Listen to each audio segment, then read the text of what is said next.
The real cause of burnout isn't what most people think. Most people associate burnout with working long hours or having a big caseload. But the reality is something that you actually have more control over than you might expect. If you're like most clinicians, you're working hard all day long. And by the end of it, you're mentally and physically exhausted. And you might be starting to wonder how long you can keep going like this. I'm a behavior analyst and I spend all of my time looking for patterns in behavior. And this is a pattern I see over and over again. In this video, I'm going to walk you through a simple three-part framework you can use to take control of your day so you're not ending every day feeling like this. And the third part is the one most people miss, even though it's often what keeps burnout going. So let's look at what's actually going on. Newer research on burnout is starting to show that it's not just about how much work you're doing, it's about something called cognitive load. And all that really means is how much your brain is having to deal with all at once throughout the day. It's kind of like having too many tabs open on your computer. Even if you're working in one tab, all the others are still there, taking up space, slowing things down. And over time, everything just starts to feel slower and a little hard to keep up with. For a lot of people, that load never really lets up. You're never just working on one thing at a time. There's always something else that's still on your mind. And when that happens day after day, the usual advice doesn't really fix it. So instead, we need a way to reduce that load throughout your day. And the simplest way to do that is with a three-step framework: clear, cut, close. You can come back to this at any point in your day if you feel like your day is getting off track. Let's start with the first step: clear. This is where most of that mental load is coming from. You're trying to keep track of too much all at once, not just what needs to get done, but things that you've already started or things that you don't want to forget, emails you still need to respond to, session notes that aren't finished yet, conversations that you need to follow up on. And even when you're not actively working on those things, part of your attention is still tied up in keeping them in mind. So you're never fully focused on what's in front of you, and you're never fully done with anything either. That's exhausting. So clear is about getting all of that out of your head and into something that you can actually work from. So here's what that looks like. First, choose 1 to 3 priorities for the day. These priorities should be based on what actually needs your attention today. These are the tasks that have the greatest impact on your work. They are often the ones that require the most focused attention and the ones that are easiest to put off. Once you've chosen your priorities, here's how you actually build your day around them. Start by looking at the time you actually have available. Not your full day, just the parts that aren't already taken up by sessions, meetings, or other commitments. It's probably not a lot of time. Then take your first priority and ask, how much focused time would this realistically take? Then put it into a specific block in your day where that kind of work can actually fit. Ideally, this should be a time in your day when you're least likely to be hit with interruptions. If it's something that requires intense focus, it probably shouldn't go into the 15 minutes you have between meetings. It needs a block where you can actually stick with it. Then do the same thing for your second priority. And if you get to a point where something doesn't fit, that's your signal that something needs to change. Either the tasks you're trying to fit in are too big and need to be broken down, or something else needs to move to make space for them. But what you don't do is try to just squeeze it in anyway, because that's what leads to task switching and everything ends up taking longer than it should. Or your work ends up following you home because there isn't actually time for it during the day. And once you've placed those blocks, the last step is to decide exactly what you're doing in that time.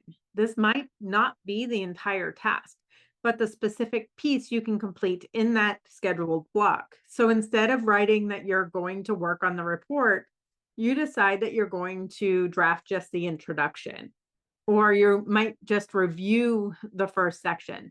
So when you sit down to get to work on the task, you're not figuring out where to start. You're continuing something that's already defined. This does require that you have a solid understanding of how long it takes to complete different tasks. If this isn't something that you've taken the time to figure out yet, I do have another video you can watch to learn how to do a simple time audit. It really doesn't take a lot of time, but it can completely change how you approach your work. I'll link to that video here. So this is what reduces how much your brain is trying to hold on to while you're working. Now, the second step is cut.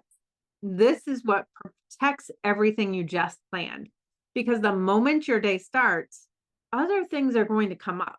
Something gets added, something takes longer than you expected, something becomes more urgent. And if you don't make a decision ahead of time about how you're going to handle those things, you go right back into trying to just do it all at once.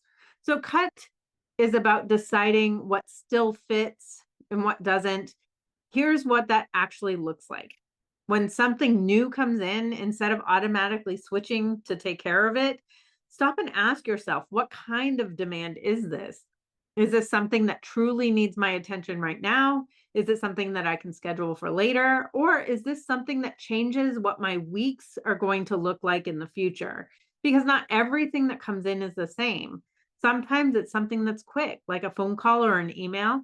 Sometimes it's something that's much bigger, like a new responsibility or an added client. And those two things need very different decisions.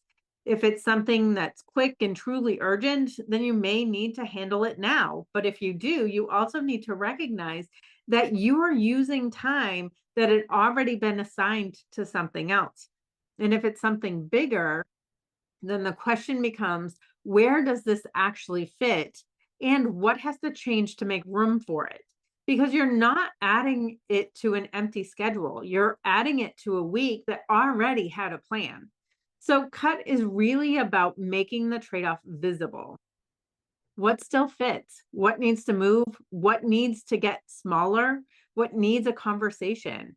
And I know that having conversations can be tough and it can be the hard part, especially when the new demand is coming from someone who you don't feel like you can refuse. If that's something you're navigating, I do have another video where I walk through how to push back in a way that's polite, professional, and actually effective.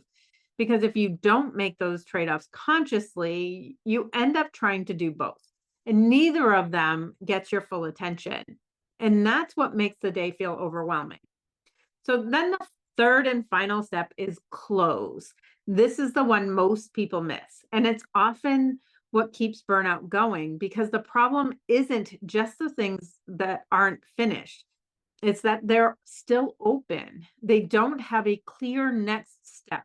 They don't have a place in your schedule, and your brain doesn't know when they're going to get done. So it keeps just thinking about them. This is why your work follows you home. You might not be sitting down to do more work when you get home, but you're still thinking about it, what you didn't finish, what you need to remember, and what you're going to start on tomorrow. That's what an open loop feels like. So, close is about closing those loops before you end your day. Here's what that actually looks like. Before you finish work for the day, take a few minutes to go through the tasks that are still open. And for each one, decide exactly what happens next. Get really specific here and decide exactly where it's going to fit into your schedule. Put it into a specific time block or assign it to a specific part of your day. So it's not just something that you're remembering to do. It's not part of your ongoing endless to-do list. It's something that already has a place in your schedule, because once your brain knows when something will happen, it doesn't have to keep holding on to it. That's what allows you to actually step away at the end of the day. And if you want a deeper breakdown into how to close those loops, I do have another video for you that walks through that step by step. And you can watch that here. But this is the core idea. If it's not finished, it needs a plan. Otherwise, your brain will keep it open. Burnout isn't just about how much you're doing. It's about how your work is happening throughout the day. And when you start to clear, cut, and close, your days start to feel different, more focused, more manageable, and a whole lot less exhausting. And if you're noticing that some of your work still feels hard to start, in the next video, I'll walk you through how to break those tasks down so they're actually possible to follow through on.